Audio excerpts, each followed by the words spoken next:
I learned this when I was touring with Ringling more so than ever because we were constantly in a new city every week, new venue, every week you were kind of starting over. Like you were always somewhere that was uncomfortable. You were always in a situation that was unlike one you've had before. And things were always changing and things were always happening. And it was all going so fast. You didn't have time to absorb a lot of it. You just had to go. And so, you were kind of numb to a lot of things, which I think was good and bad. But I learned really quick that my biggest thing I wanted to do was stay consistent. And to help me do that was I instilled mantras into my riding and into my routine. And I would literally tell myself the same little things in my head as I was about to do whatever trick or do whatever number in the show or get ready in a certain way. Like I had little things I'd remind myself of. And what I learned about that was I created a comfortable space in my mind in an uncomfortable environment. And it's kind of like you need to be okay when things aren't okay. Hey, what's up, Kenny? Here we go. There we go. Oh, there we How about go. now? There he Yeah. is. I still have it on my background from a Zoom thing I did recently with Dustin and the guys to like do like an anniversary when we shut down the factory. Yeah, So that's what the background is right now. that's awesome. I was wondering, I was like, I didn't know that place was still open. I thought it closed down. Like, you're in there. That's pretty cool. No, yeah. That was kind of a funny thing. But yeah. I ended up getting this background off Amazon because I was tired of looking at either my kitchen or if I was in my office, the closet doors. So I just got something Right. straightforward. Nice. But so what are you up to today? Not too terribly much. It's kind of a rainy, humid day outside right now. I was gonna try to go ride this park that's actually underneath a major bridge in one of the metro suburbs out here, but it might be a little wet. So Dang. we'll see. Yeah. So what's that been like out there? Because where exactly are you? I'm just south of Minneapolis. Okay, so what's like the skate park situation out there? Because I heard some places were like really strict, and like some places were like putting sand in like the middle of ramps in certain states. Yeah, I mean, it hasn't gotten to that level. I know there's a couple like public repo parks that have been fenced off and stuff, but it hasn't gotten to the point where it's like taking huge measures. But in general, I mean, there's not really much to ride around here anymore. It sucks, and there's a few dirt spots, but it's been so hit and miss with how humid it's been and the rain.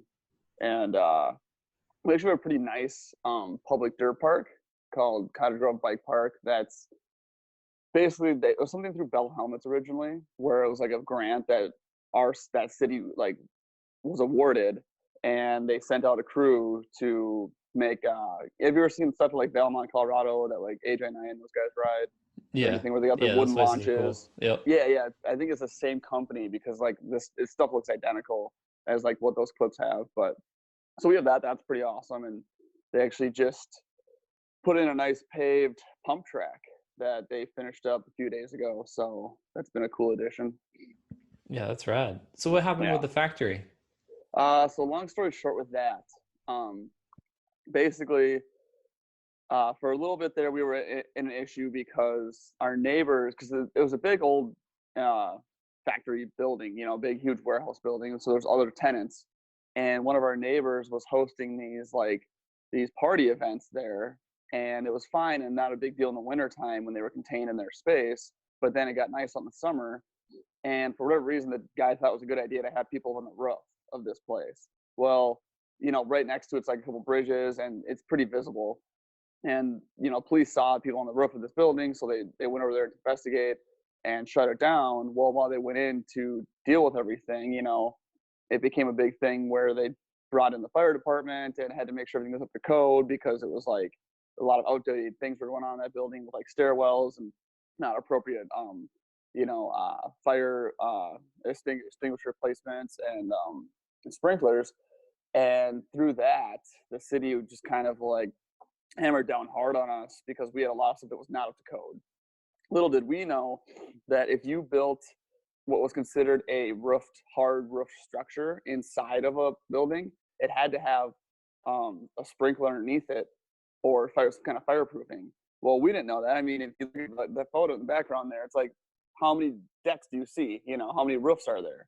Yeah. So we had to go online and look up this additive you can mix in with paint and get a sprayer and literally open up every ramp and crawl underneath there and send somebody in with a full like hazmat suit on and spray the inside of all these ramps to show that they were sprayed down with this fire retardant chemical.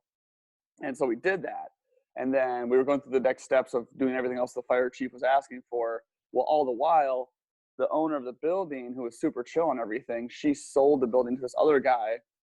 And he came in and basically was demanding like triple the rent that we were paying originally, which was a great deal we were paying up front. I mean, it was not at all what it should have been. But the lady that owned it didn't care. She just saw it as a filler tenant that was occupying a space that was unleasable, basically. And this guy came in and was like super aggressive about it and basically tripled our rent for the last 3 months we were there, and didn't give us an option to extend our anything or work with them at all, and basically just forced us out. And that was the end of it. And so our last time in there was, I think it was June 1st last year. So it's been just over a year now that it got shut down. And the crazy thing is this, Josh, is so one of the kids that used to ride there who lives in that neighborhood, he told Dustin he went over there one day about 2-3 months ago, and his key still worked to get in the door. And he went inside and it was still empty. There was nothing going on in there. Like the space was just vacant. Yeah, that's wild. So, That's so unfortunate because you guys are doing a lot to grow that place and then grow the community. And I mean, that's like yeah. the central part of BMX growing is having some place to facilitate the sport, especially with Right. people that are supportive and can mentor other people. And I was Oh, just yeah. watching the progression of the park and like different layouts Mm. evolve. And like, I mean, you guys out there, like Colton was out there and Oh, like yeah. it looked really Yeah. phenomenal. It's like so sad that something like seems to be all about numbers changed Right. the dynamic and then didn't utilize the space for anything else. And it was purely just about numbers. Yeah, basically. I mean, and apparently like Dustin and a couple other guys who were involved with it researched up on this building owner guy, and basically it's like a story of he grew up into a lot of money and got into real estate development, and his claim to fame is he goes into these older style buildings and like modernizes them and flips them and puts in like high class, like upscale tenants to do like art displays and whatever. And it's just like this, like, I don't know, there was no real benefit in him kicking us out at all. There was none, other than in his mind it just was going to happen someday, so why not now? Because he Yeah. didn't see us as a viable tenant. And I don't know, and that building was so big and that space was so big, it's like you couldn't have compromised something, I mean, realistically. And that building was so old and had so many issues. Like, it needed a new roof, it had all kinds of electrical issues. I mean, there was a laundry list of things that they needed to address whether we were there or not. And so it just sucks that it came down to that. And what was really rough was we tore everything down, and then Dustin, initially was looking for new spaces. So we got these shipping containers, 2 shipping containers, and a full semi trailer packed with everything. And he found a yard where he could store it.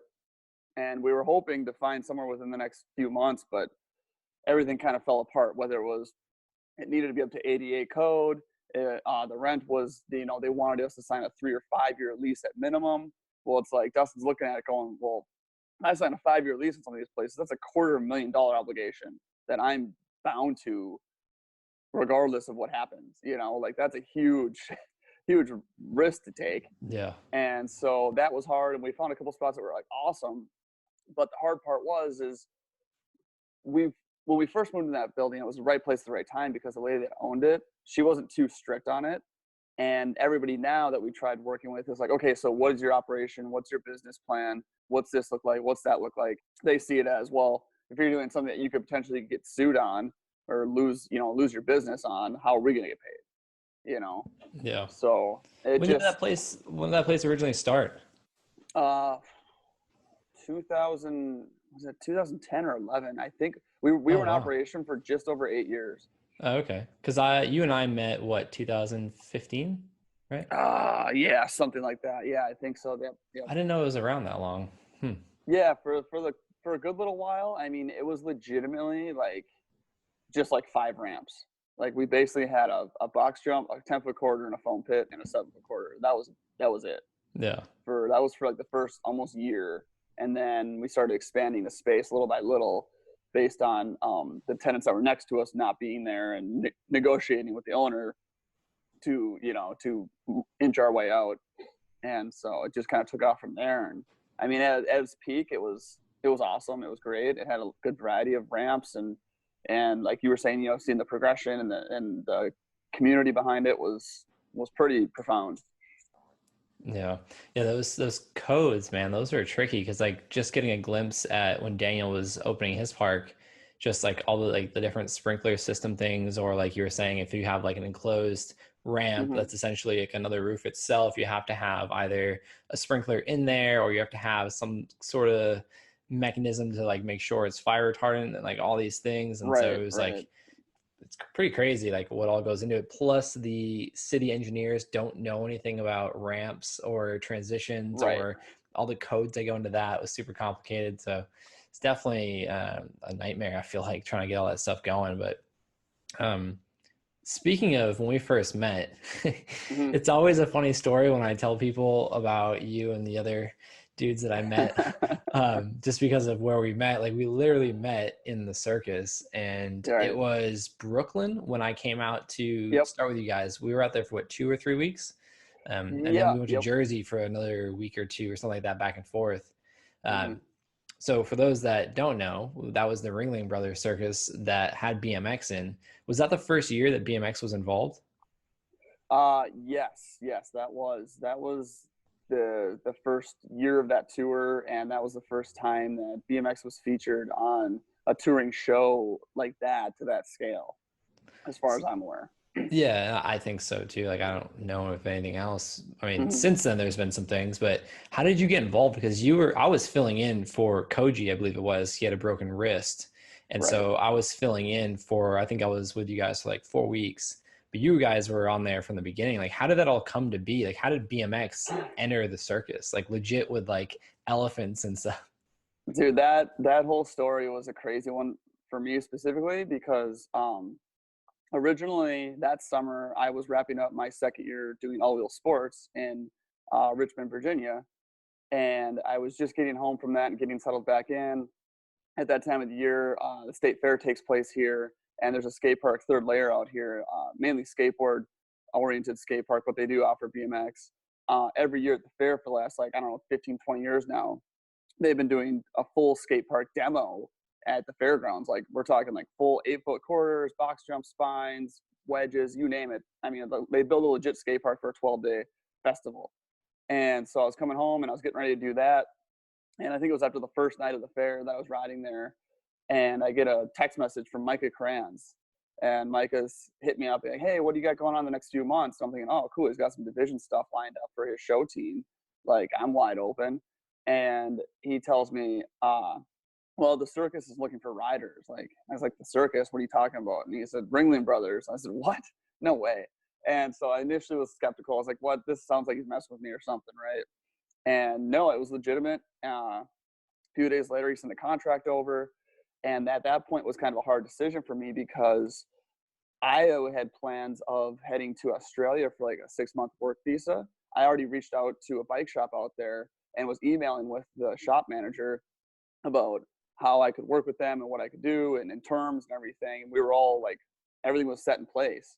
The steps were being taken, and all I had to do was get that work visa, and I was gone. And I'm sitting there thinking, man, I mean, I could go do this 6-month work visa pretty much any time, really. But the circus, this opportunity might not happen. And to be a part of it from the get go in the beginning stages, because like you know how it is, like with those production shows, like it's a cool process, and it's something that you kind of take a lot of pride in being a part of to help make. So I said, all right, well, let's do it. Signed the contract, and then flew down to Florida for the show build in mid-November that year. And I mean, it was a crazy situation. Like, I had ridden with a couple of guys before or knew of most of the riders, but I didn't really know anybody that well. So I was legitimately going into a situation where I didn't really know anybody. And it was just like, here we go. And so, and ironically enough, for me, I wasn't even initially one of the guys that was supposed to be there originally because they only needed 6 riders to start with. And then Jake Hinkey, I don't know if you know who Jake is at all. He's a Midwest guy. He was originally approached about it, but he turned it down. And when Micah asked him, well, who should I contact in place of you? He mentioned my name because I was his counselor and instructor at Lake Owen Camp when he was like 16, 17. And he knew that I was doing shows with all wheels and everything, so he thought I'd be a good fit. So I got in as what was considered the alternate position as the seventh rider for a 6-man act. And originally it was supposed to be like a rotation. And we get there, and immediately like the director is using all 7 of us at once. So it was like, oh, okay, I guess we're all just riding full time now. So Yeah, that was such a wild thing to get thrown in the mix because you guys had how many weeks did you guys have like a practice before you actually went on tour? oh my gosh, I think it was about 7 or 8 weeks of show build. Oh, so you guys were only on tour for like what, a month or two before I came out? When did you come? Yeah, I think so because we just finished up Florida and a couple of cities on the East Coast, and yeah, New York was in I want to say around what, February sometime? Is that what it Yeah. was? Yeah, it was like Yeah, I we feel like I came out end of January or beginning of February, something like that. Yeah. yeah, because we opened tour January 1st that year in Oh, Tampa. okay. Oh, Yeah. wow. So yeah, that was definitely interesting because I got thrown in the mix and there was a lot of just, I guess, miscommunication of how things were going to work. And then Oh, I'm like not having practice time and then seeing what you guys are doing that's choreographed with one another and then other elements of the show. And then there's different aspects. And it was just so much to take in when I first showed up. I was like, I don't know what I'm doing here. right. But then it was wild because I feel like as Koji came back, he came back into the show before I left or something like that. Hmm. I want to say I Yeah. think we like kind of like made up more things because I was there and Right. we were utilizing me, but then Koji Oh yeah. was like healed or like came back too soon. And it was like, but Yeah. it was intense because like it's a legit show, you know, like it's not Hmm. just like your, you know, average BMX show that we do and sometimes parking lots or stores or things like that. Like this was like a production in the stadium. Like we were at The the Barclays Center. Barclays Center, yeah. Yep. And so it was pretty interesting. It was like this is wild contraption of all these things. It was like a see-through ramp and it was Yep. just slippery and then like you're like coming Dude. in and out while the guys are coming in and out and it was dark and all these things. Oh um yeah. but yeah, I didn't know that you were passing on a 6-month visa to Australia to go to the Ringling Circus. Yeah, that was an interesting time because that summer that's what I was kind of gearing up for, and I literally spent most of my time that summer after shows each night just blasting emails out to any bike shop that was on the eastern coast of Australia there to try and be out there where, relatively near the Gold Coast, where they had a lot of, the GC compound, a lot of other riding places were really kicking off back then. But yeah, I spent a lot of time doing that, and Mike's Bikes was the name of the shop, and like they were all for it. Like they were super pumped on the idea and everything. And then I was getting ready to take off, sometime in the winter, and that opportunity came across, and I was like, oh man, this is hard, but I feel like I made the right decision. Yeah, yeah, I know. For me, I had fun. I was in a weird place in my life to begin when I showed up, and then I was there, and it was really interesting because I had a lot of fun, but I was also going through like I feel like the ending of like a depressed state that I was in from other Hmm. stuff in the past, and so it was just like getting thrown into something completely new, completely uncomfortable, meeting a bunch of people that I didn't know or I'd met like maybe once or twice and then Yeah. expected to perform and then there was just chaos and it was yeah, it was fun for me, but for you, you know, there was a lot of things that I was kind of like observing as I got there Hmm. and like leadership type things. There was a lot of, you know, coordinating different things or like standing up for the riders and things like Hmm. that. Like how did that like work out for you? Like what was like the mindset when all these things were happening? Because I feel like in that position, specific with BMX shows, it's so common for the riders to just accept whatever is coming and then Hmm. just be like, oh, like I need the money, you know, like I'm not going to Right. say anything because I'm afraid. But I feel like of all the people, you were pretty adamant about like organizing things and doing it in a respectful manner, but like not shying down from speaking your voice. No, yeah, entirely. That was a big dynamic with that whole operation that from the get-go was challenging because kind of like how you said you showed up and everything was just like a whirlwind, like you didn't know which direction to go, what to expect, what you were going to do when, and then things are just kind of thrown at you. Well, that was kind of like that, but on a way bigger scale for all of us initially when we were building the show, because we come in, imagine 7 of us in that same position you were at once, and we come in, we're being asked of all these things, and initially people want to make the people in charge happy. You know what I mean? They want to please them. So when they're being asked these things, of course, like, yeah, we can do that. And I'm sitting back going, dude, you're signing us up for a pretty heavy like expectation right now. Like originally Micah wanted to have 4 flares simultaneously happening, 2 on the quarters, 1 on the box launch, 1 on the landing. All the flares. That just was not a realistic thing, because now you're putting all that on these 4 riders or whoever's in that place, and the timing has to be perfect. It has to be consistent. It has to be all these things, and everyone has to be able to do a flare. Right, exactly, and it just didn't work out. It just didn't. Like, I saw that up front, and it didn't pan out. And there's other situations where it was like we were over promising things that, yeah, realistically, could this be possible? Yes. Could it be possible on a scale of doing it 12 to 13 times a week for 52 weeks? Probably not. And so that was my biggest thing. And I remember lots of times, in the rehearsal, the show build process, like being asked, like, well, why are you against this? Like, why don't you think this is possible? And it's like, it's not that I don't think it's possible. I just don't think it's realistic. And I remember hearing from one of the riders, like, yeah, but we're professionals.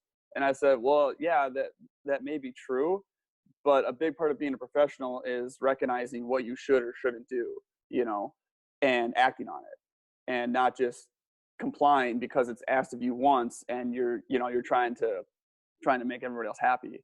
And so that was a big part of it. And then as tour kicked off, there was just a lot of situations where, like, there was things happening or not happening that I personally felt needed to be touched on. And other riders, like you were saying, didn't want to speak up because of fear of being reprimanded or looked at differently or what have you. And me personally, it was just kind of like, well, this is what I believe in, this is what I'm seeing. I'm going to speak for the riders first, more than anything, because we're the ones doing this thing, and we have to rely on each other. We have to believe in each other. Like, if one of us falls and gets hurt, it's not a company person that has to deal with it. It's us. So that was kind of my biggest thing, was it's like, what we were doing was above and beyond anything anybody ever seen or expected from a BMX production before. So it was just a matter of trying to find that maintenance and stay consistent. Yeah, for sure. You guys are doing more than just riding. Like, I was just there to fill in the riding bits, but you guys were involved in the whole 2 hour, well, probably more than 2 hours, the before, like the beginning, people coming in, and then like all the different things. And you guys were like changing out wardrobes and doing different things. And then for me, what was interesting was you guys were on, like, you guys signed 1 year or 2 year contracts, or was it like different for each person? Originally, I believe it was originally set for a year and a half. And then the crazy part was, like, 6-7 months in, like super early, they already started approaching us about contract extensions when we still had almost a year left on the original deal. So for a lot of us, it was a no-brainer to do it because we were all excited and happy to be there and enjoying it. And it was a cool opportunity. And, living on the train, which unfortunately you didn't stay on the train, did you? No, they had me in a hotel at each location. Yeah, that whole experience, man, just traveling by way of train that was a mile and a half long with 450 other people was pretty unreal. Like, that was a cool experience. We can all agree that was like the coolest part of doing that tour. Collectively, that was no brainer.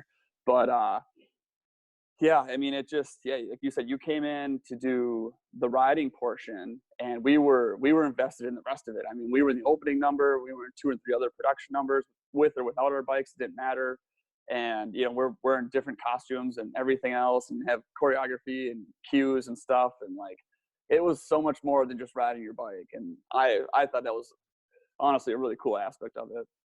Yeah, and that probably set you up for the last time I saw you is when you guys were out here in Raleigh performing for the Disney on Ice, or was that's what it was, right? It was a Disney on Ice. Yep. And I saw you take a different approach. You were actually like hosting the show that night. So how did that come to be? Because before, I feel like BMX was it was like the last act of the entire 2 hour performance of the Ringling Circus.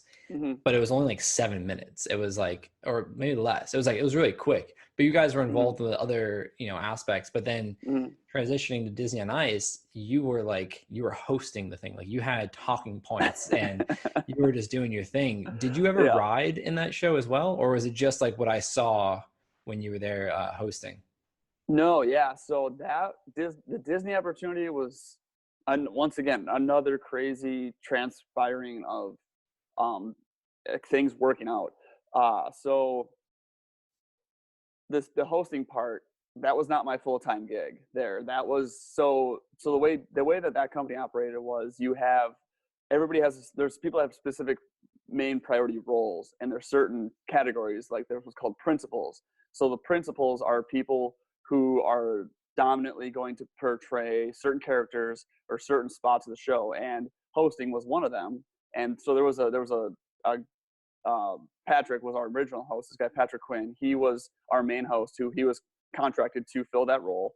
And then behind each principal, you would have a list of people who would fill into those roles as needed, for whether somebody was sick, if they were hurt, whatever, if they needed a break, what have you.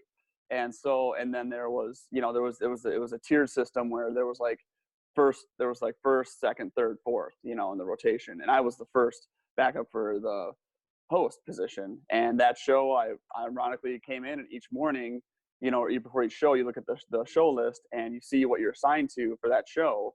And based on whatever the need is or whatever the time, you look at the board and, oh, there I am, I'm hosting the show. So I went in to host when you guys were there. That's awesome. So did you guys like you as being what would it be like backup for the Right. the main principal, like did you practice and rehearse those things like every day Yes. as well? Because I mean, I wouldn't have known, like I didn't know that until you just told me now. Like I didn't know that. Like Right. I thought it was like you rotating with another guy that would do it full time, but you guys would take turns back and forth. I didn't know it was like you were signed up that day and you're like, oh, okay, cool, let's do this. No, yeah. So yeah, it was just crazy, and we would do other things within the show. And yeah, just being put into that spot was like, it was a cool thing, because the way it worked too, that I really appreciated with how Disney operated, was when you would fill into those roles, you would there was extra pay behind it as well, because you're doing more. And so each week, when you would basically, you get what's called maintenance pay if you were in the first spot to fill in. So you were getting paid for the week regardless whether you went in or not. And usually they would put you in at least once a week. And if you, I think for that one, I want to say, if I did more than 3 shows in a week, I got an extra, I don't know what it was, dollars per show. But it was a good way to mix it up, and it kept things kind of fun. And like you were talking about rehearsing and practicing things, a lot of it was just on your own, like in your hotel room, like especially with the host stuff, going over the lines, because every line in that show from start to finish was scripted. I mean, there was a very few spots to kind of like take it and make it your own, but for the most part, like, you had to know the timing, because there were certain spots where you had to hit musical cues, or you had to not talk over somebody else's line, or a character would speak, because that was on an audio track. So when you'd hear the character talking, it was like, well, I guess I need to stop now because I can't talk over Goofy. You know what I mean? So, yeah. Yeah, that's kind of what I thought. I was like, man, like he's killing this, and there's got to be a lot that goes into this because all the different cues, like you said, like Hmm. audio recordings. The other Yep. host, I forget her name, that was working with you, and like different Yep. acts, like because from my perspective, it's always just been writing focused. Like Hmm. I know I'm gonna go and do whatever trick after this person does whatever Right. they do, but Right. then like having to memorize lines and then speaking Yep. points and times, like that's crazy. That's Yeah. pretty cool because I know you had.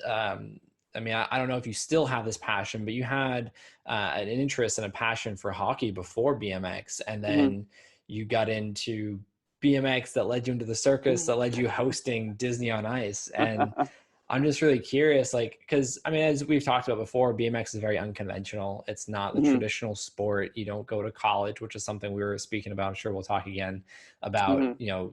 trying to create a way for education to be a part of action sports, specifically BMX. But how did that all come to be? Like, did hockey come first and then BMX, or like, was it together? Oh, that's a really good question. So growing up, first I was into traditional sports, baseball, hockey, football, and playing stuff in the driveway or with the neighborhood kids all summer. That's what we did. And I mean, it was pre-cell phone and internet era, so kids had to play outside. And so doing that, and then that kind of segued into a couple of the neighborhood kids were riding BMX and making little jumps, in their driveway or whatever. And then we have started digging dirt jumps in the field down the road from our house and everything. And from there it went to racing and then freestyle. And then that was kind of more in like middle school time that I was really finding my drive to ride a bike. And so I segued from hockey and everything more into that full time. And then after high school, I took a year off and just kind of traveled around and rode my bike and just hung out. And I remember my mom making it very clear, like, well, listen, if you don't get a legitimate job or go to college, like you have to figure something out. So I was like, all right, well, I guess I'm going to go to school. So I applied to go to St. Cloud State University and got in over there and was there for 5 years. And the entire time I was there, I still had my bike and everything, still had my drive to ride BMX, but I didn't have anybody to do it with. And so I kind of lost the motivation because there's other things going on. You're at school, there's intramural sports, there's, all these other functions happening. And I didn't ride a real ramp or anything for 5 years. Like I didn't pay to ride a skate park once in those 5 years. It was just little 3-foot parks or like going out and hit up the same ledges or stair gaps or whatever when on a whim. And then when school ended and I was fully invested in hockey, like I was playing constantly in college. Like I was skating just about as much as the guys in the D1 team there. And after school ended, I remember that summer, a good friend of mine, Evan Moyle, who him and Dustin actually started up the factory together. He reached out to me at the end of the summer and says, hey, you want to come out to the fair and ride the shows with us next week? And I was like, what? Really? That'd be awesome. Because, growing up, if you were in the fair shows at the state fair, that was like a big honor. Like that was like a cool thing that every BMX kid in the area wanted to be a part of, whether they wanted to admit it or not. Like that was something you wanted to do. And I was like so excited about that. And I remember we went to this park and I brushed up on a couple of things. I hadn't really ridden a real ramp in a while. And like my biggest trick was like a 360 at the time. Not very impressive to the BMX community, but maybe outside it held its own. I don't know. Hey, it's the And business so tricks that gets it done. yeah. And so I remember going out there that day and just like being super overwhelmed because like it's a full size box jump, 8-foot quarters, there's a crowd. Like it's my first time riding in front of an audience. I was so nervous.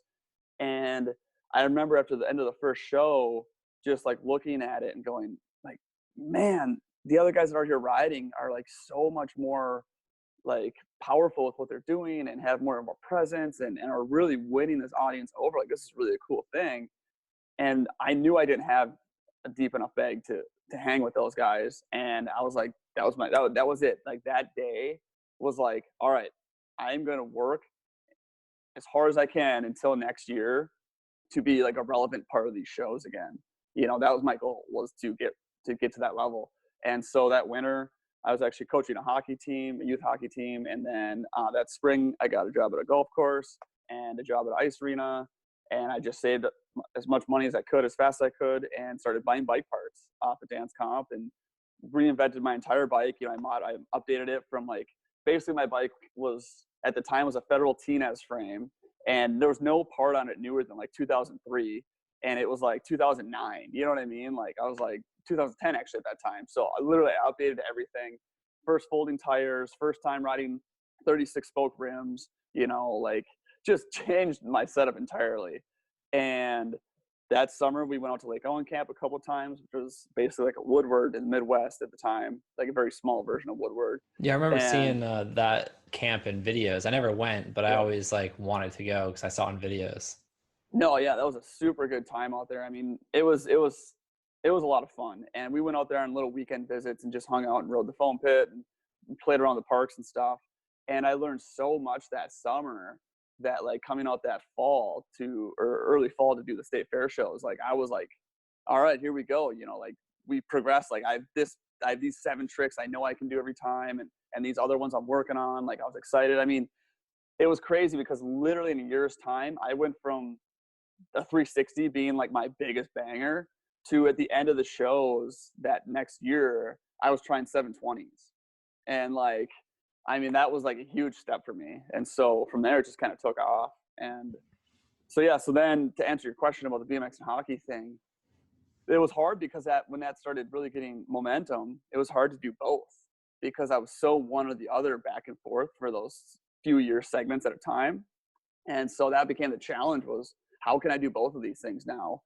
And somehow in some crazy way, it all manifested into the opportunity with Disney on Ice to essentially utilize both of those strengths at once. And so, I mean, it was a really just interesting way it played out. Yeah, that's a really cool like story of how things come back full circle, maybe in different regard, or they look a little different, but Mm-hmm. it's just really fascinating to see because like that's something I've tried to take away when I reflect and share with people is like Mm-hmm. my intention growing up was to ride BMX. Before Right. that, I thought when I was like 13 that I wanted to go to college, specifically UNC because Michael Jordan went there, and I Yep. wanted to be in the NBA. But then as things moved on, I got exposed to new things. BMX took over and self-awareness kind of kicked in at an early age and BMX Yep. worked out. But I learned so much about myself and about life and so many fundamentals that I think are super profound with any sport, but specifically Mm-hmm. BMX because of the fear factor that's I believe, and maybe hockey would be similar, but like from me playing basketball Mm-hmm. and baseball, like the level of fear wasn't as significant as No. you hitting the ground from 10 plus feet in the air. And so it taught me a lot about assessing emotion, but also the ability to get up if I fall down and try again for Mm-hmm. something I want. But then you said something too, like you saw something that you weren't currently doing at the level you wanted to, and you had this drive to do that. What about you made you want to do that? Because so many people are like, oh, I want to do that, like that was cool, but Mm-hmm. like I can't do that for whatever limiting emotion belief that they have. uh, Right. there seems to be something about the mindset with BMX athletes that doesn't, at least at first it's not like, oh, I can't do that. It's like, well, let me try. Like there's Mm-hmm. always this interest, and you showed that coming out of school. You get to perform, and then you're like, oh, Mm-hmm. I want to be better, so you went and worked towards it, and then it led you through all the experiences you had. So Mm-hmm. what do you think, like where do you think that mindset came from? That's a good question. I think for me at that time specifically, because I was just done with school, I was just trying to figure out what my life was going to manifest into, like what path I was going to take. Obviously, every college graduate wants to and hopes to jump right into their industry or their field right away. Like mine was recreation sports management. And at that time, it was really challenging to even try to find a place in that field because if you remember in 2009, the market fell apart. Like the economy was just so down, and it was a huge recession. And when stuff like that happens, the first thing cities do is cut funding or programs that they deem unnecessary or non-essential. Well, the first thing to go is recreation. So all these recreation departments are downsizing or laying people off.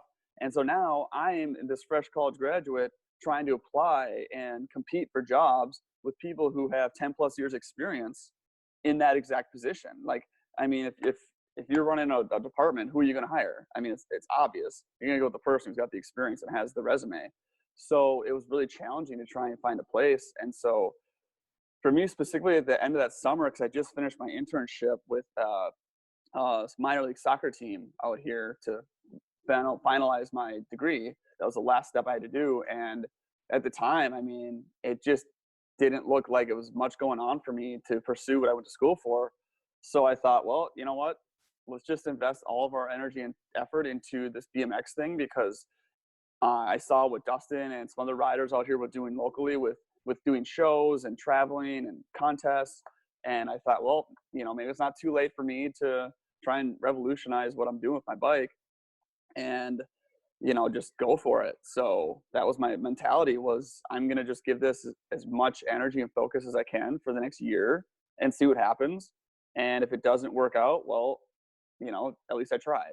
And so it did kind of work out and started progressing. And like I said, towards the end of that year, the second time around the fair shows, my goal was like, I always remember telling my friend Evan that like my dream trick at that time was to do a 720 like you always saw Daniel Dares do at his contest, where it's like kind of corked out and really off access.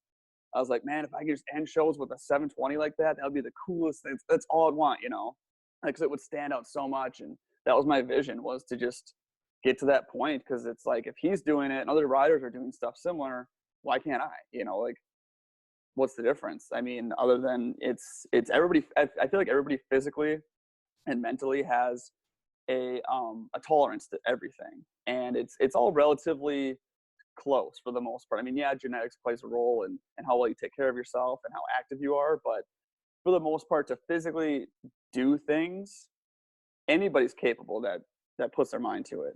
It's just a matter of how bad you want it, how much you're going to stick with it, how much you're going to adversity you're willing to deal with, and making it happen. And so that was kind of my motivation, was, well, if other guys are doing it, at least I can try to emulate it as best I can. So that was kind of my biggest push.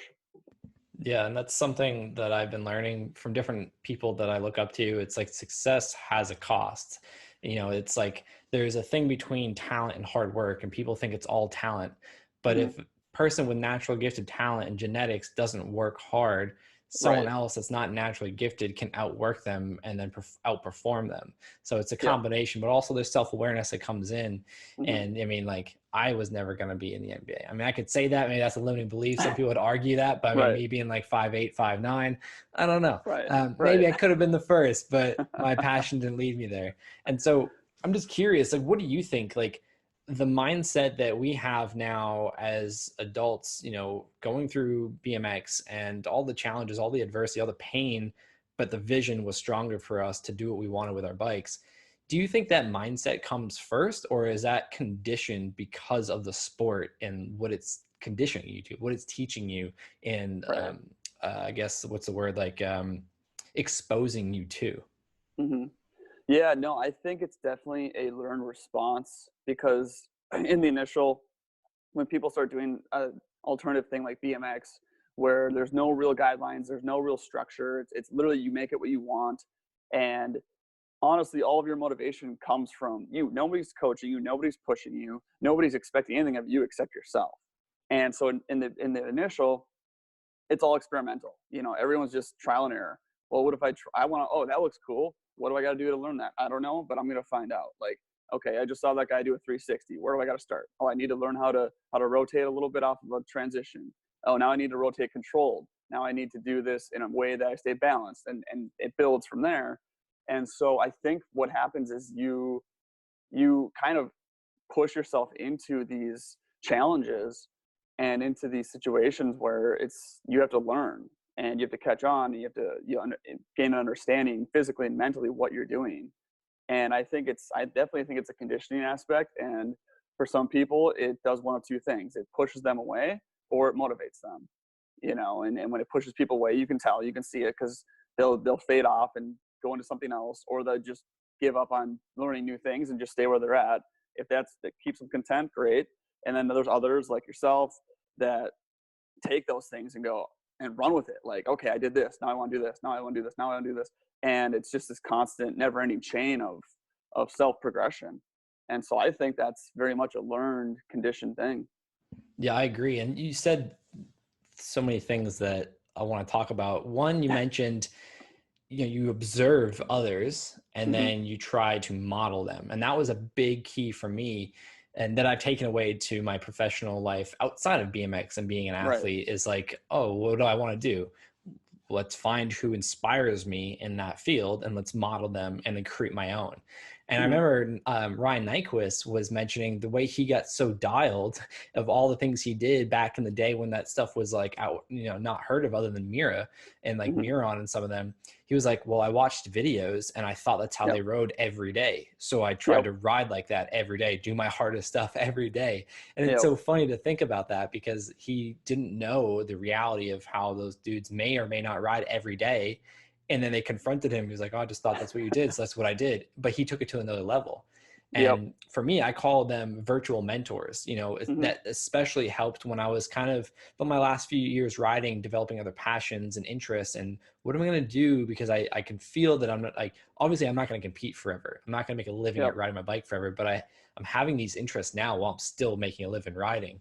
And so I was looking at other people, and I was reverse engineering their stories and applying different Hmm. aspects to my life. And I came up for a name when people would ask me about, like, so who do you look for inspiration? Like, how does that, I was like, I honestly, I don't have many people directly around me that are doing what I want to do. I have a ton of support, my family, friends, my girlfriend Jackie, like, but in terms of people doing things that I want to do, my personal network hasn't done those things. Run a multi-million dollar company or acquire $1 million by being me. Like, those I look at as virtual mentors and apply it to myself. And that's something I learned from BMX, because you're looking at magazines, you're looking at DVDs back in, was it 2000, 2001? Dave Yep. Mirra put his website out where they were doing basically vlogs back then. Yeah. Like, every Yeah. week there was new videos of them riding. And I remember computer class always trying to download them and watch them, but I was replicating what I saw that was aligned with what I wanted to do. And I think that that's a very, very profound thing that BMX taught me, that I'm trying Hmm. to make very aware. Like, I literally, like, one of my chapters in my book I'm writing is called Virtual Mentors. I think it's that important, because people are like, oh, how can I, get a mentor? Like, will you be, like, you don't need to ask people permission. Just look at people that you look up to, that you aspire to be like, and just see what they're doing, not what they're saying, but what are they doing? And Right. then Exactly. you mentioned two other things that come to mind for me. It's like delayed gratification. You work at something because you know it's possible and you're not going to give up, which we've had friends that we grew up with, or even as adults, that were like, oh, Hmm. next shiny thing, or like they stray away from, adversity. But delaying gratification for the vision you hold in your mind, for that trick, for that win, for that show, for that business, whatever it is in life, um, that with emotional endurance, I think, are huge components of what BMX has taught me personally. And so that's just what I took out of what you just said. And I'm just curious what you think about, delaying gratification and then emotional endurance, to be able to continue assessing your emotions, choosing how you want to move forward, but understanding that the path is going to be challenging, but because other people are doing it, you're modeling after them, it's possible. So you can build that belief. Like, how does that work out for, like, your journey? Or, like, what do you think about that? Yeah, I mean, I think a lot of what you said is very spot on. It's you see things, and when you see things, you can believe them, right? Like, that's the biggest thing. That explains a lot of, like, when things like the big progression boom that's happened in the last 10 years with BMX. I think a lot of it's just the exposure of witnessing firsthand on a video or whatnot on a higher consistent basis than it used to be. Is you see these things happening, you're like, well, what, if they're doing that, I can too. So it just grows and grows and grows. And Yeah, so do you the remember virtual Scotty's felt video series they were doing, where he was oh just yeah, releasing these 1 to 2 minute videos of just insane, absurd tricks? I just remember when he did a insane. whip to foot jam, I was like, Yep. what? That's possible? And I Yeah. took like a month to try and learn it, but I Yeah. wasn't thinking about trying that trick before I saw it. No, yeah, it definitely opens your eyes, and it definitely expands your mind, because it just takes one or two guys like the Scotty Cramners and Dave Miras and whoever to push the boundaries, and then a whole flood of people are going to follow eventually, and it just kind of has an exponential effect. And so the virtual mentor aspect that you're saying, I strongly believe is very accurate. And there's even lots of times on, like, YouTube and that, like, when I have time, I'll look on like documentary type things about prolific sports stars or whoever accomplished something great, and something I have no real direct interest or knowledge in necessarily, but I'll still watch what they did and hear their story, because I feel like everybody can take a little bit of something from anything where somebody went from, a vision to a reality. And I think that's really cool. And to touch on what you're saying about the delayed gratification and the process of getting from attempt to finally landing or learning something, um, for me, that's like such a cool sensation, such a cool feeling, that to this day I still want to replicate that feeling with the tricks or how I ride my bike on a daily basis, because you know what it's like to put in that much time and effort to learn something and finally get it. You don't want to let it go, in a sense. Like, as weird as that sounds, like, you feel like even just replicating it time and time again, it still has like a small fraction of that that initial burst of excitement you got the first time you did it, you know. And one thing I was going to tie into that was, like I told you previously, one of my biggest things I've learned in the last few years of performing and doing shows on such a high volume is you're not always going to have the motivation or be in the mindset to throw your biggest tricks. It's not always going to be in there to be like, all right, this is the day that I'm going to do these 5 things back to back to back, you know?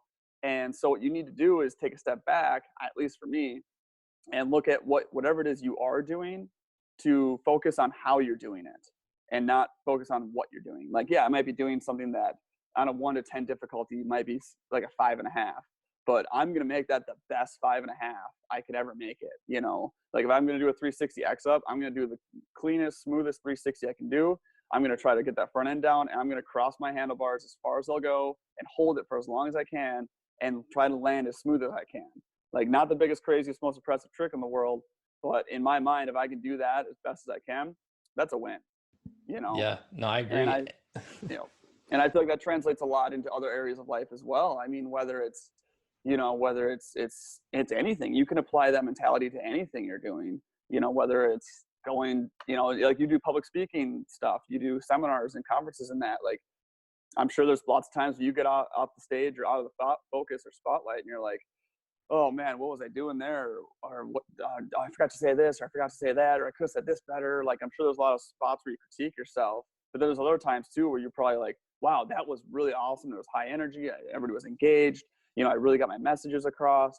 Like, it's not hard to do those things for you, but what's hard is to do them the way that you envision. And so that to me is the biggest motivator now in present day for my riding is I know I'm not going to turn the world upside down by doing revolutionary tricks or, you know, dropping the newest, biggest edit. But my takeaway is when I do ride my bike, I'm going to ride it to the level I expect myself to be at and hold myself accountable to. And, you know, that's my takeaway. And yeah. Yeah, I think that's really important is intent and purpose. And I just connected, well, back in October, I believe it was, I connected with the CEO of a biotech company out here named Stephen Perry. And Mm-hmm. the way it happened was I went to this networking event that was put on by the biotech community out here with all these different companies just networking. And there was a list of talks. And I remember seeing Stephen Perry and I was like, oh, I want to go see what this guy has to say because he's got the same Sure. last name. And we created a relationship, and then it's been however many months now. He just reached out to me 2 weeks ago. We reconnected. Something he said to me the other day when we were talking about, you know, my personally leaving BMX professionally to pursue what I'm doing today, which I see as empowering other people to optimize their health and performance. Like, that's a big passion of mine through my own health adversities and challenges. But he said something to me. I said first, I was like, man, like we were talking about like I'm not defined by what I did. For so long, I thought I was the BMX athlete. I would put myself in Mm-hmm. this box because that's Mm-hmm. what that created my reality as. I was known as the BMX rider. I lived, I trained, I breathed, I filmed, I emailed, like all these things was my identity was the BMX athlete. And I've Yep. come to learn with different aspects of, you know, spirituality and meditation and just reflection that I'm not what I used to do. And he was like, and I said something, I was like, we're not defined by what we do or what we used to do. And he's like, no, we're defined by how we do anything we do. And so I think that's perfect how you said that was, you know, to me, that's having the intent to do something because not every day you're going to be motivated. No matter what Mm-hmm. you're doing, no matter how much you enjoy it, you're not going to feel 100% every day for whatever reason. That's just a part of being human. We're not Mm-hmm. always going to have down. We're not always going to have up. We're going to have, you know, a fluctuation. But if the intent is to do something with the most passion and purpose behind it, even if it's a 360x up, you know, Right. like Mike Laird, you know, was all about this with, you know, you know, had him mentoring me along with Mira when I was in Greenville riding my early years as professional athlete. And he was, you know, big because he didn't do the big flashy tricks, you know, Mm-hmm. did a lot of them, but he was like, when I do a no hander, for example, I hold my arms out as long as I can and I extend them. I go as high Mm-hmm. as I can. Like, I make sure I'm punctual with what I do because I know I'm not going to stand out if I don't, because I'm not doing those big flashy tricks. And that applies to anything. Like the difference between someone speaking on stage that captures the audience and someone that speaks on stage, even if they were more, more intelligent, said the right Mm-hmm. things, all the difference is how they do it. because Right. people are going to resonate with that emotion and that passion. And so if you're out there, going 110, doing your thing at a show, but you're maybe not doing double backflips, or you're doing Mm-hmm. something else. Granted, the double backflip might win a couple people over, but I mean, if you're going higher, people are going to take Right. notice of that. So I think that's really important. That thankfully I had, Laird mentoring me about that. Mm-hmm. He's like, dude, go higher. Like, you'd always go higher. And, because I think you can take that to other areas of your life that people are always like, oh, man, motivation. I need more motivation. It's like, you don't need more motivation. You need more perspective. You Mm-hmm. need to have a solid, clear intent in your life and discipline to go with that, because that's what's going to drive motivation, because motivation is just energy. It's just momentum. The way you Yep. get that is from doing the work, whether that's a Right. 360 exit or it's, presentation for this new job, whatever it is. Right. Yeah, no, exactly. And then to expand on what you were saying with like Mike Laird's mentality was, I'm not going to be the guy that's doing these big flashy banger tricks, but the things I'm going to do, I'm going to really hammer them home and stand out with that. Is I remember doing shows for the first time, All Wheels, that first summer, and that was my first time with like a big production setup where it's like choreography and music and timing and everything was on a scheduled track and all that stuff. So that was a big eye-opening experience. I remember getting there, and the other two riders I was there with were Russell Somerville and Jared Ward, and it was my first time riding with those guys or meeting them or anything. And like initially, I'm just like, these guys are sending it. Like they are in it every show. Like their goal is to just blow minds, and that's what they're after, and that's great. I mean, I know I can't hang with what they're bringing to the table as a whole. Like I can do a couple things that fit in, but the heat they were bringing was pretty impressive. And so my takeaway was like, well, I'll leave that up to them. They can fill that role. I'm going to go the other way. I'm going to try to bring some variety in. I'm going to try to do things that they aren't doing. So by differential perspective from the audience, it's something new. It's always something different. And so, I took it out. I took my ego and my self-esteem out of it. And I thought, okay, what can I do that's going to still represent BMX and still maybe catch people's eyes? That isn't me putting myself in the line, trying to send myself to keep up with these guys who are clearly doing things at that level comfortably where I might not be as comfortable, And so that for me was a big thing. And that was kind of like, it was cool because I felt like I fit that role of being a little bit different and just trying to do things that, if I saw Russell do a trick that I had in mind, well, I'm not going to repeat it. I'm going to quick come up with something on the go. And that was my challenge was, oh, he just did a truck driver. I was going to do a truck driver. Now I got to think of something in the next 5 seconds. And that was like the excitement was pulling that off, So yeah, for sure. I mean, there's definitely different roles and aspects that people can find for themselves and find their place. It doesn't always have to be, competing to be the top of the top, especially in a setting where it's like a show or a presentation or whatever, because, in my opinion, variety is just as important as the big crazy stuff. Yeah, and I think you said something earlier about the difference between someone who's a professional is the ability to assess their own emotions and to pivot with their actions and look at the scenario as a whole and see what's best for the whole production or themselves. And something that I keep getting mentioned to lately is on that note, like taking your ego out of things and just seeing how you can provide the most value and not Mm-hmm. making it about yourself. Because like you were mentioning, Jared and Russell were trick wise doing Mm-hmm. something more comfortably than you were. But Mm-hmm. what's interesting about the general public is they don't know the Right. difference between trick difficulty. But if you can stand out in a way that they remember you, then you did your job and you did your Mm-hmm. job well.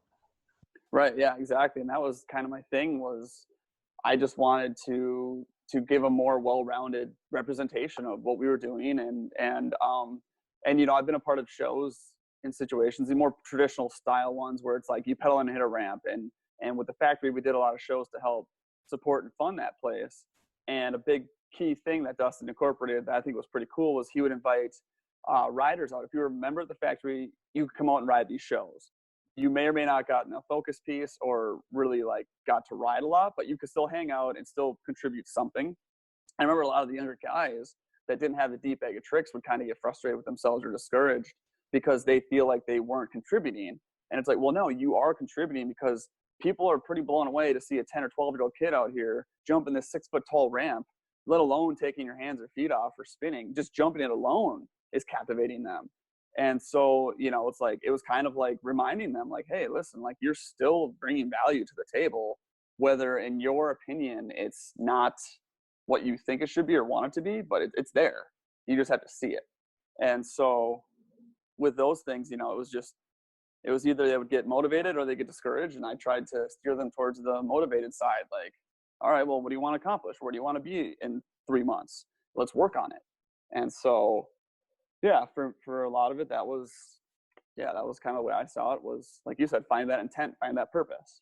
And to the general public, the biggest thing I've learned for show riding and performing in general, anybody can take this away and use it, is the biggest thing to keep in mind is, as long as you step outside of the general public's imagination just enough to get beyond what they thought was realistic or possible, you've won them over. That's it. Like, that's it. You don't need Yeah. to, you don't need to do the biggest, craziest things to do it. Like, as long as you just get outside their boundary of imagination, you captivated them. You did it. Yeah, I remember being at doing some elementary school shows and like just setting up the ramps and like unfolding the box lip, and the little kids just like, wow, like so amazed. I was like, we're done. We did our job. They're satisfied. They're entertained. They're shocked. Yep. It's Yep. so cool. Exactly.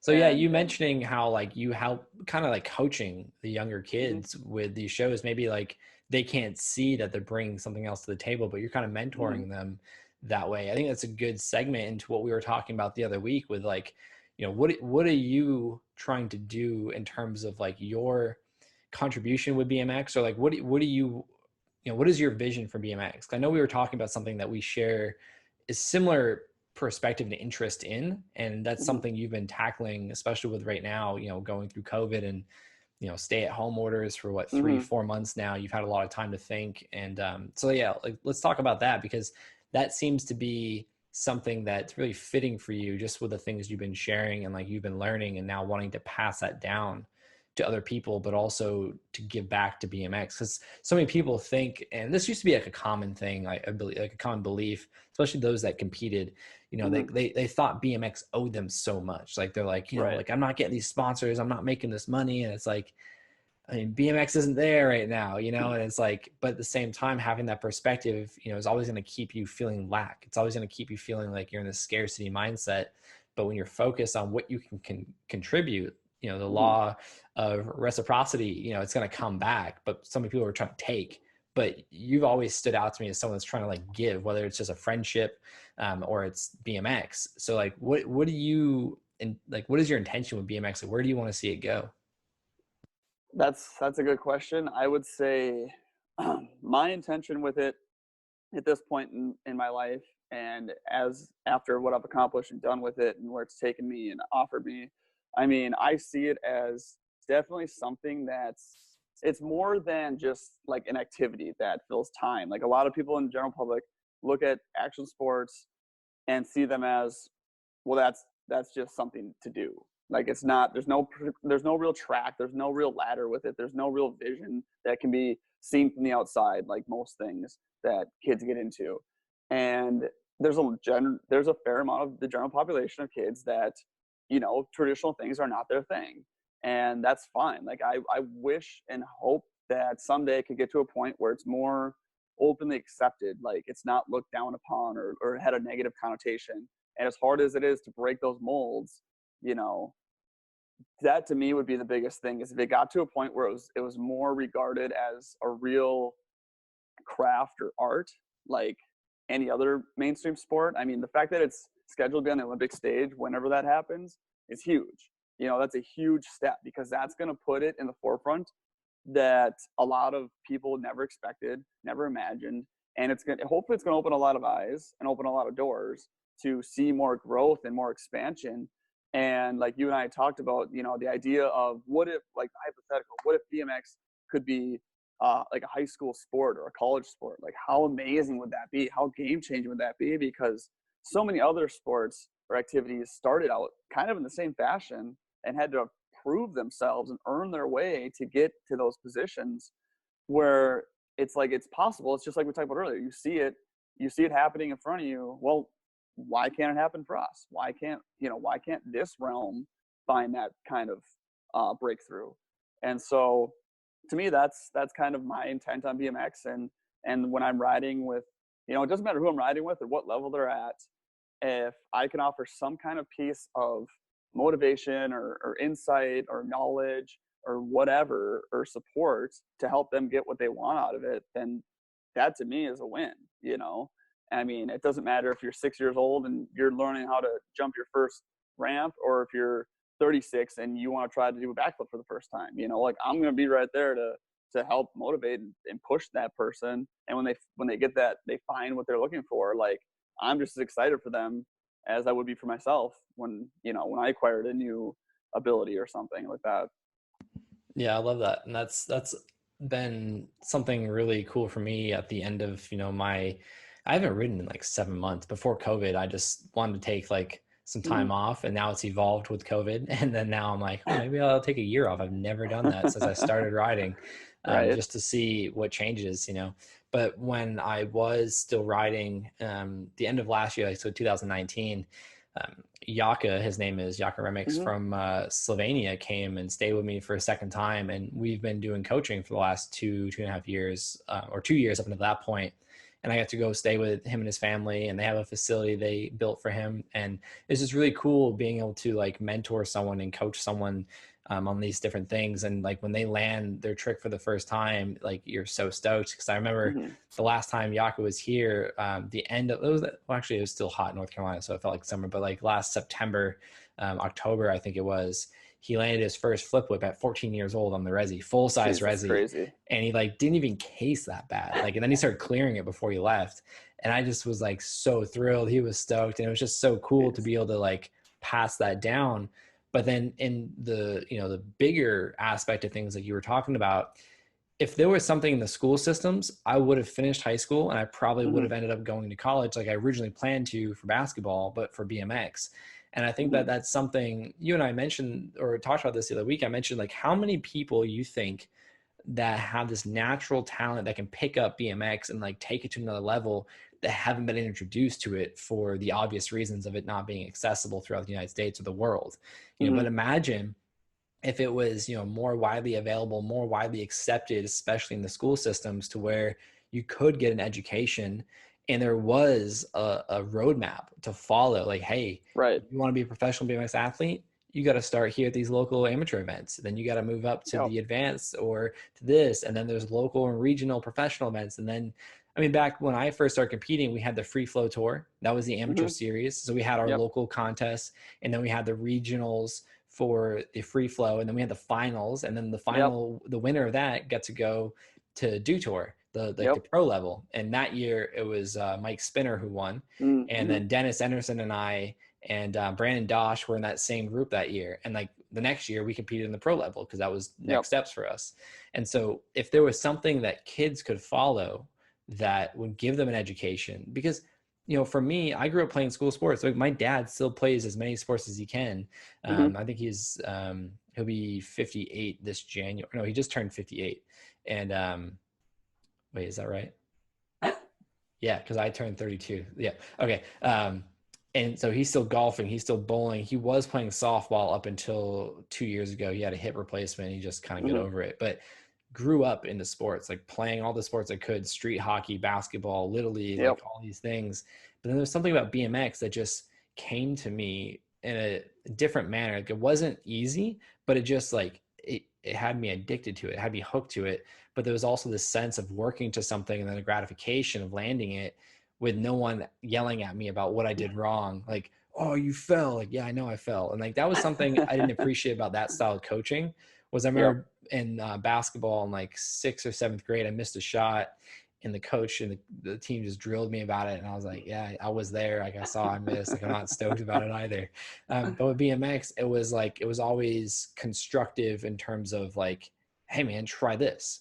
Or, hey, I've Mm-hmm. been watching you struggle. Like just change this. Or like wait a second longer. Like 360 downside tail whips. Literally Todd Mine told me one day, just wait a little longer off the lit Mm-hmm. or off the takeoff to Mm-hmm. kick the tail whip.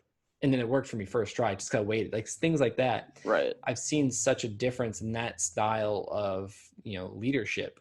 And if it was in the school systems, like the sport would grow and all that. And I just think it'd be amazing But also the Olympics, it's so unfortunate. I mean, COVID in general is very Hmm. unfortunate for the obvious, but just with our passion for BMX and wanting it to grow and to have the exposure, hopefully they reschedule to 2021 is what I heard they were working Hmm. on, which is the first time in Olympic history that that's ever happened, I heard.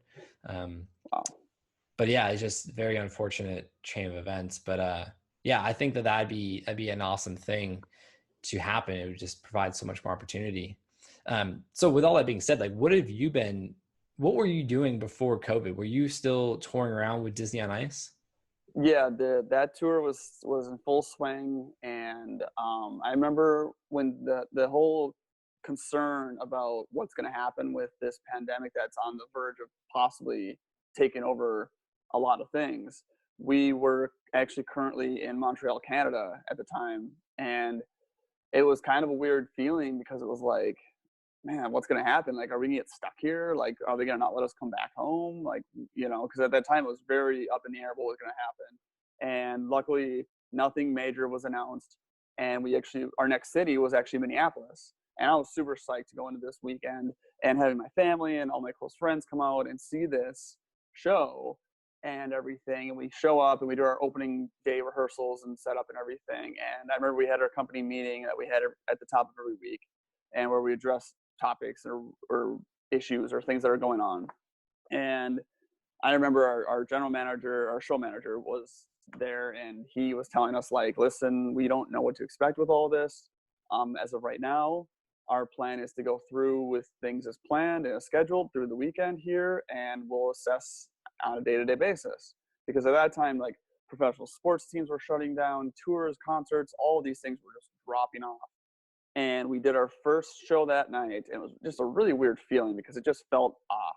And then we did our next show the next morning, that Friday morning, and then after that was we got the word that our tours shut down. It's going to be put on hold. And initially the plan was to get back at it in 7 to 10 weeks. Well, that never happened, and not long after everybody was sent home, we got the official word from our production company that we were done, our tours were over, our contracts were canceled, and until further notice. So that was kind of an eye opener at that time because I honestly didn't see that coming to that point, and then it did. And so now it's kind of like reassessing, what's next, what's on the horizon, where to go with things, and it really changes your perspective and outlook in a lot of ways because it proves to you that a lot can change, a lot can happen in a very small period of time that you have relatively no control or input or effect on. And you have to adapt and grow with it. So that's kind of where I've been at with things. And so this summer, riding wise, has been just kind of the focus has been to just get on my bike as much as I can and just appreciate riding and trying to keep myself at the level that I see myself riding at today, and progressing here and there with small things if I can. But for the most part, it's just kind of been maintenance, just enjoying it. And I just still push to challenge myself at times and still step things up, but it's definitely not like it was where I remember seeing actually recently a video interview Daniel Dares did with Vital, where he kind of talks about the same thing, like yeah, like this is a time that for the contest guys, like this is actually a really good time for them to push themselves because they have all the time in the world to focus on their riding. They have all the time to come back from if they suffer an injury or some kind of setback. They have time to do that without feeling like, oh well, I got this contest in 2 weeks, gonna have to tape it up and hope for the best. And so I really connected with that interview a lot. Like he was talking about that mental strength and just staying focused, and how it's hard to keep that motivation up because it's almost like Groundhog's Day in a sense right now, where every day kind of blends into the previous in a sense because nothing's really changing, nothing's really happening, yet you're still trying to make these things happen for yourself without a clear, distinct next step. And so that's where I've been at with it all. And unfortunately, playing hockey, the last time I ice skated was our last show, we had was that Friday, or that's right, the Thursday night, our opening show in Minneapolis, because that Friday morning I hosted. So the last time I skated was March 12th, and that's the longest I've gone without ice skating since I can remember. And it's just really weird to think about, like, what's that going to be like the next time I get on the ice, you know? And Yeah. it's going to be one of those situations, like you said, like you take your year off from BMX, like what's going to change? It's going to be, it's going to be like reassessing and starting from, a point that's a lot lower than I want to be at, but the challenge will be to build it back up. Yeah, and something that Daniel said in that interview that's been like a mantra of mine, like the last few months that this kicked in. Because I remember when it first, stay-at-home orders, quarantine, whatever you want to Mm-hmm. call it, kicked in. I was like, oh, 30 days, it'll be different. We'll see how it goes. And for Right. me, I wasn't like on a plane every other week, so I was like, I'll be home for a little bit, and Mm-hmm. then it just bled into the next month and the next month, and now here we are, middle of July, kind of towards the end of July, and it's Mm-hmm. just been like, oh, that went by really quick, but nothing really has changed. But I find that a lot of people start freaking out or over the fears of what they can't control. And what you Mm-hmm. were mentioning was like, well, what can I control? Let's focus on that. And that's what I've done this whole, I'd say the majority of this time. It's like, let's look at me specifically in my inner world, my mentality, my belief systems and what I can do to better myself. Like, what can I control now? And if I was still competing, this wouldn't be a time where I would just be chilling, Mm-hmm. it'd be, let's focus on dialing things in. Let's focus on healing. If I'm, progressively going through an injury and then going contest to contest, which has been majority of all of us in our Yep. realities, it's like, let's heal properly.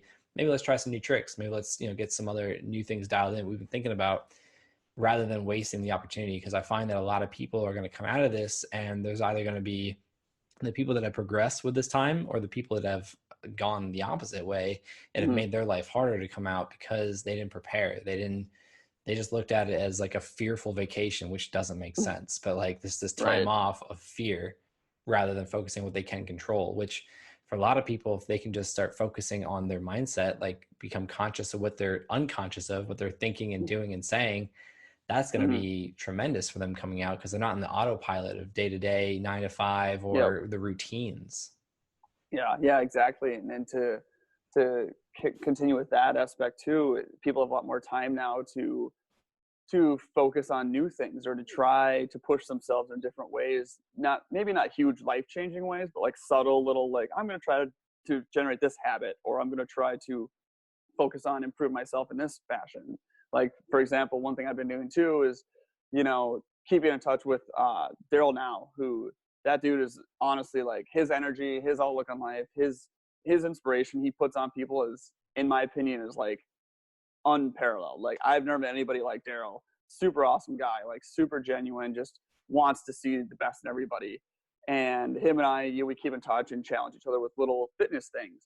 And one of the things I reached out to him about, I said, all right, Daryl, here's what I want to do. Here's my goal. I want to get myself to a point where I can do 100 push-ups in one shot. One set of 100 push-ups back to back without stopping. Can I get there? I don't know. I mean, it sounds like a big number. Is it a big number? Like when you're in that mindset, can you do it? So you start with your first test of, okay, let's see how many push-ups I can do before I can't go any further. So you max out, you find your max, and it's like, well, that wasn't even half. All right, this is gonna be a challenge. And so I've been going back and forth with him on, he'll reach out and send me random text messages like drop down and do 40 or whatever, just like little hints of inspiration. And I'll keep up with him and let him know where my progress is. And it's been a cool, fun thing for me. I'm not taking it too seriously. Like I'm not like stressing over this, but I'm also not like ignoring it. So like there's days where I'll, if I'm feeling it, I'll just knock out 100 push-ups throughout the day, or I'll time myself. And that's been my new goal is how fast can I do 100 push-ups? Like realistically doing them all at once, it's a long ways off. But if I can do it with minimal breaks for now, that's going to set me up for a better action later.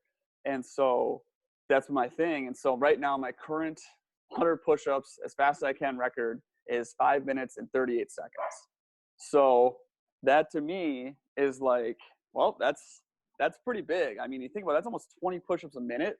That doesn't sound like a lot, But I challenge anybody who questions that to go for that, because that is a hard, Yeah, until you hard do rate that, to that keep. doesn't sound like a lot, and then you're in it, and you're like, oh Yeah, man, all right. yeah, and so it's cool because not only are you physically bettering yourself, but you're also mentally strengthening and pushing yourself. Because as you know, when you're doing anything like that, where it's you're the only one doing it, you can stop anytime you want.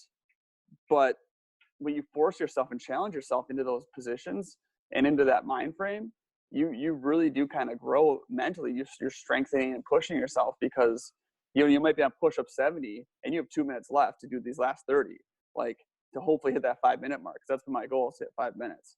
So it's hard because you get that fight or flight, kicks in, and it's kind of cool to put yourself in that position. And it's not really anything that's challenging your health. It's not putting you at risk. And if you don't hit your mark, well, so what? You still did 100 push-ups. You know what I mean? Like, you For can't lose. sure. So that's kind of the way I'm seeing it. And some days I've had, like we talked about the motivation. You have that high motivation, high drive, and your output is insane. And there's other days where it's like, oh my gosh, this is just a struggle to even do 30. Like just mentally. And so it's all about finding those ebbs and flows and working with them.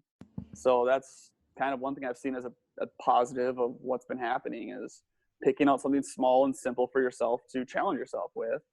And, like I said, keeping in touch with Daryl, is he's a big advocate of maintaining proper form and technique throughout.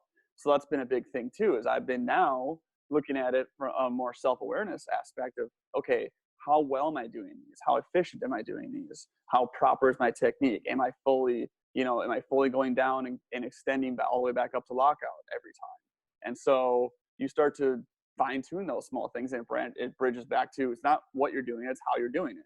Well, there you go. Like, it's, me doing 100 push-ups is not groundbreaking by any means, but if I can do 100 solid ones that I stand behind, well, that's a step in the right direction. Yeah, for sure. And if you're creating your own challenges, your own struggles to overcome that are self-created, things that are not desirable that may come your way in terms of obstacles or Mm, challenges are going to be easier to overcome because you're building that mindset. And like the brain, it's like a muscle. The more you train it, the more you mm, challenge it and overcome, right. the stronger it gets. And then you're able to handle anything that comes your way because you have the perspective that you can. And I think that's something Right. that a lot of people will see benefited from, is like they challenge it, like just going to the gym, for example, or just, Hmm. taking on any task that maybe you don't really want to do, but it's Yeah. going to get you to where you want to go. And then that becomes just routine. And then you add on Hmm. another one. I think that's really, really important. Um, Now, before we wrap up, I'm just really curious, Hmm. of all the things we've talked about and all the things you've learned from BMX, like what is, like, if you had to distill it into one main takeaway, what would you say is the most profound, or your most, like your favorite, or like one thing you've learned indirectly, directly from BMX? I would say there's a couple things that come to mind initially. One of them specifically would be you talked about mantras. You mentioned those earlier. For me, I'll explain both of these too, because it's hard to say which one.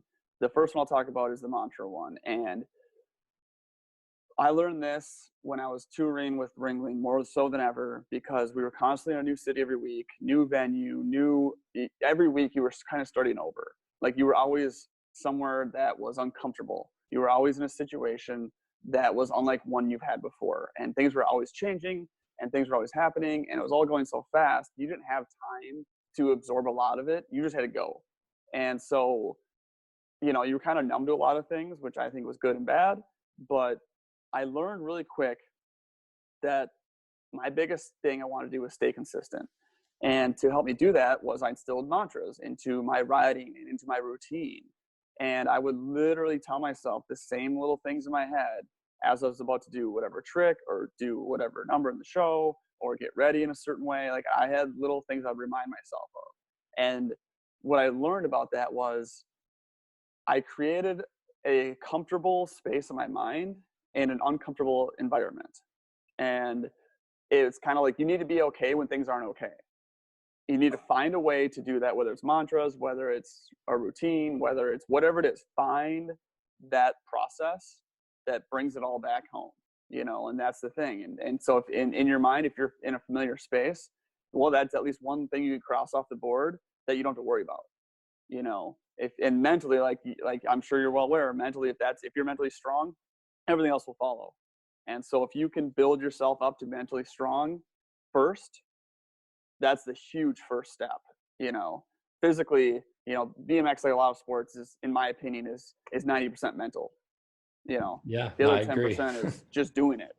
And so that's a big one, is just finding that familiar space mentally with whatever it is you're doing, wherever, however. And then the second one is, I instilled this was another mantra based thing. I instilled this mentality or self-assessment, in a sense, when I was playing hockey all the time in adult leagues, in that I found that from game to game, I tried to figure out and assess, like, what is it that one game or one event you can be like amazing and just everything's, all cylinders are firing, you're in a state of flow, everything makes sense, you're really just pushing it, and you're the top of your abilities. And then the next day you're not. Like, why is that? Like, what happens? Because like, you're the same person, you're the same vessel, nothing's changed, you're not, what's happening? So my biggest thing was, I tried to really dissect and analyze that. And what I came up with for myself internally was, there's a chain of progress or state of mind that needs to happen for what's called flow to create itself. And so what I identified was this: first and foremost, if I wasn't calm, if I wasn't level-headed and relaxed, that was the first step. So I first would assess myself. If I'm not performing at my top of my abilities, am I calm? Am I relaxed? Or am I worked up? Am I frustrated? Am I aggravated? If so, why? Let's figure it out. Let's break it down, because we don't have much time, because the sooner we fix this, the better we're going to be. So that was the first step, was identifying this. Am I calm? If I'm not, how are we going to get there? Get myself to a calm state of mind. Okay, cool. We're level-headed. Next step is, how confident are we today?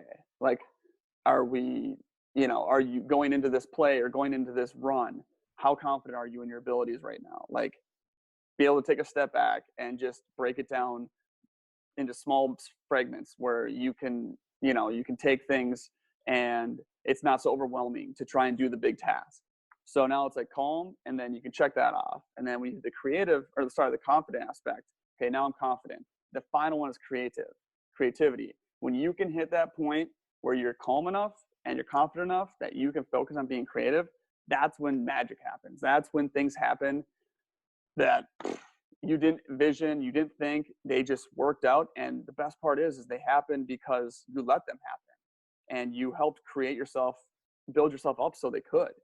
And so to me, that's the biggest thing, is calm, confident, creative. And I found that goes into everything across the board, whether it's playing a sport, whether it's a job, whether it's cleaning your yard up, whether anything is, it's finding that flow where you can hit your creativity at its fullest. And so those are the two big things I would say that ultimately, not so much BMX, but just my lifestyle has, brought to life for myself. And if you want to use them and take them, go for it. If they work for you, awesome. If they don't, well, maybe it helps you find what does. Yeah, So no, I love those. Yeah. I love what you said was creating mental comfort in an right. uncomfortable environment. Yep. Like that's I think everything. And that's something we have Yeah. control over, that a lot of people give away their power to control their mind because they Mm-hmm. think events or Mm-hmm. outcomes or materials dictate their emotions, and it's not true. Um, Right.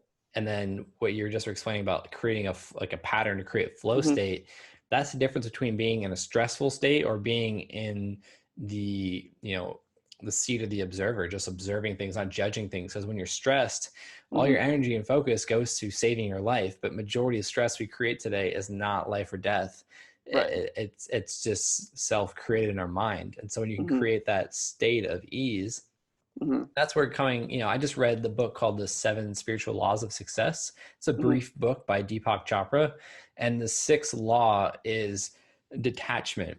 And it's like having an Yep. intention, but detaching yourself from the outcome. And so many people get stressed because their intention overwhelms them and they obsess over the outcome of it rather than setting an intention, creating Hmm. energy around what you can do to align yourself with that outcome, but not stressing the outcome. And I Right. see that flares, like one of the most profound trick in BMX I've seen this happen is people that get afraid to flip and then look over the shoulder. They get so stressed on what's going to happen that they just look over their shoulder right away and they end Right. up, Yep. sliding out or jumping off or whatever. But when you're in that flow state, you're not Hmm. stressed, you're not attached to any outcome, you're just present in the moment. And that's where, like you said, the magic happens. Every time I'm in that state when I'm speaking on stage, when I Hmm. get done, it felt like it was like 2 seconds long, and I was Yep. like, I blacked out. What did I say? Like they're clapping, so I must have said something good, but like I Yep. just like, and that was the same thing with competition. You're so nervous, but when it's go Right. time, all of a sudden everything clicks in. And like for Hmm. me, I didn't hear the music I selected. Yep. I didn't Yep. hear the crowd. I didn't see anything. I just was tunnel vision, just locked in on what I was going to do. And it was the times where I was stressed or fearful where things went wrong because I wasn't focused on what I wanted Right. to do. I was focused on what I didn't want. Right. Yeah, exactly. And that's, I can relate with that 1,000%. Like I remember doing circus shows and even Disney on Ice to an extent where, when it's a packed stadium, it's loud, there's music playing, there's lights, there's all these things happening. But I can recall so many situations where I was so focused in on what I was about to do that it felt like I was just in an empty stadium. Like I felt like I was the only one there. And in actuality, I definitely wasn't. And to even kind of expand on that a little bit too, like you're talking about with the contests and that and the stressing over the action more than doing it. Um, Lots of times when we at the factory and kids were on to learn try a new trick, they'd be so focused on doing that trick on a specific ramp that the ramp they set up for it from, like the 10-foot corridor to hit the box jump, they kept airing that improperly because they were so worried about the box jump. And I always tell them, like, listen, here's what you need to do. Focus on getting a good air on that 10-foot. As soon as you land and you get a good pump, that's it. You've already started the trick. That's the start of it. Like, that's your starting point. Once you land, you're locked in. And lots of times that would help push through. And it helped me a lot to have that mentality because I can't That's tell you how many such a good times, metaphor for any aspects of life because I right? know what you're talking about. I've said the same thing. I'm Yep. like, stop focusing on this Yep. ramp because there's other ramps you need to, Yep. ride properly to get to that ramp. Yeah. And Yep. if you're focused on other things in life, you have this outcome in your business or your Hmm. relationship, and you're not focused on the steps to get there, to Right. get you from point A to point B, you're Hmm. going to mess up those steps. And then what your intention is on having or experiencing or Hmm. seeing or doing is going to be gone because you Right. messed up the path. So Right. that's such a Exactly. great analogy or great metaphor. No, it is, and I can't tell you how many times it's like, and that was one of the coolest moments because, like, as soon as you land that setup one, you have no excuse. You have nothing. There's nothing stopping you. Now it's literally like you just flip that switch, and there's so many times my body would just take over as much as my mind was frantic and going, oh shit, oh crap, here we go, here we go, here we go, and then you just do it. And those were the coolest moments was when you finally found that point where there was like no return, and whatever happened you learned from it, whether you landed it or not, you took something from it, and that's the coolest part. Yeah, that reminds me actually, the first flare I ever did was when I went to Woodward for the PlayStation hookup tour when that was like a Yep. contest too. They did all the regionals and then they had all the finalists go to Woodward, which was Hmm. again Spinner, Dennis, Brandon Dosh, and I at the same time. I think it was like 2005 or six. But I Right. remember, I think it was 2006, but I learned flares. Daniel actually taught me flares straight into a foam pit because I don't Hmm. think there was a quarter to foam yet Oh, at sure. Woodward. So I learned them straight, but they had a quarter to resi. So for those listening, a Mm. resi ramp is just basically a ramp with a bunch of foam padding and then a thin piece of plastic so you can ride across it. Similar to like what gymnastics use, but we use the plastic so our tires will roll. And I Right. remember when I first learned them, I always had to do something to set up for it. So when I Mm. first started doing them on real ramps, I had Yep. to, or I thought I had to 360 a spine. So in the Cloud 9 mini ramp, 360 the Right. spine and then flare the quarter after because it got me into this like flow, like physical Hmm. flow and form, but it took my mind off of the flare because every Yep. time I'd be straightforward on the flare, I would do something too much or not enough or I'd freak myself out. And so Hmm. it was like I always had to set up for it. And that goes great with what you were saying with like focus on the 10-foot quarter pipe to get speed so you can do Yep. the trick that you're focused on the jump. And again, that's just such a great metaphor for anything in life, because there's things you got to do to get to where you want to go. And if you're not all in on those, you're not Hmm. obsessed with the minor things that add up. You're just Hmm. focused on starting that business or passing that test, but you're not focused on these steps. You're more than likely not going to achieve your goal. Right. Yeah. And you brought up another great point is I remember in college, my psychology of sport class, we talked about how important finding a rhythm is, and finding a pace to what you're doing can really help with your physiological output, because your brain and your body are made to work in synchronization. And if you can set a foundation where you're already synchronized together and you bridge into something else, it makes it that much smoother, and makes it much more easier, like in a sense, to want to replicate or keep going with. And so one thing we did was we did an experiment one day. We went down to the field house, and he wanted us to shoot free throws. And so the first time he had us shoot 10 free throws, and we did it where you had to wait, like, I forgot, it was like 10 seconds in between each shot. And then he did it where it was more rapid fire. It was like, okay, as soon as you catch the ball, I want you to shoot again and shoot again and shoot again and see how you do.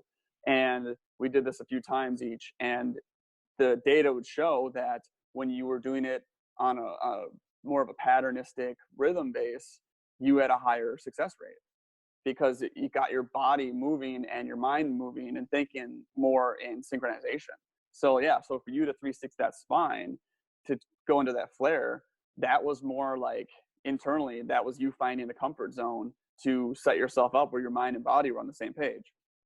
Because now you Yeah. weren't thinking too much about one thing and Yep. acting on another. It was you had to focus on the 360, and then when you got to the flare, that was like the next step in the progression.